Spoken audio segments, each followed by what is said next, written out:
మీ అందరికీ చర్మం ముడతలు పడకుండా కొత్తిమీర రక్షిస్తుందనే ఒక వాస్తవాన్ని సైంటిఫిక్ స్టడీలో నిరూపించిన దాన్ని మీ ముందుకు తీసుకురాబోతున్నాం.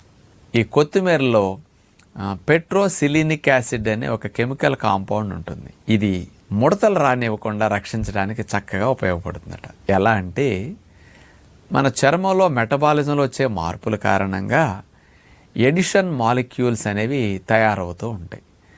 అంటే ఈ ఎడిషన్ మాలిక్యూల్స్ స్కిన్లో ప్రొడ్యూస్ అయ్యే కొద్దీ స్కిన్ సాగే గుణాన్ని కోల్పోతూ ఉంటుంది. అందుకని సాగే గుణాన్ని, ఎలాస్టిసిటీని స్కిన్ కోల్పోయిందనుకోండి, ఇక గట్టి పట్టడం, మెల్లగా ముడతల పట్టడం స్టార్ట్ అయిపోతుంది అనమాట. అందుకని ఈ ఎడిషన్ మాలిక్యూల్స్ తయారీని ఈ పెట్రోసిలినిక్ యాసిడ్ అనేది కంట్రోల్ చేస్తున్నదట కొత్తిమీరలో బాగా ఉండటం వల్ల. ఇది తద్వారా స్కిన్ ఎలాస్టిసిటీ బాగా పెరుగుతున్నది అని నిరూపించారు.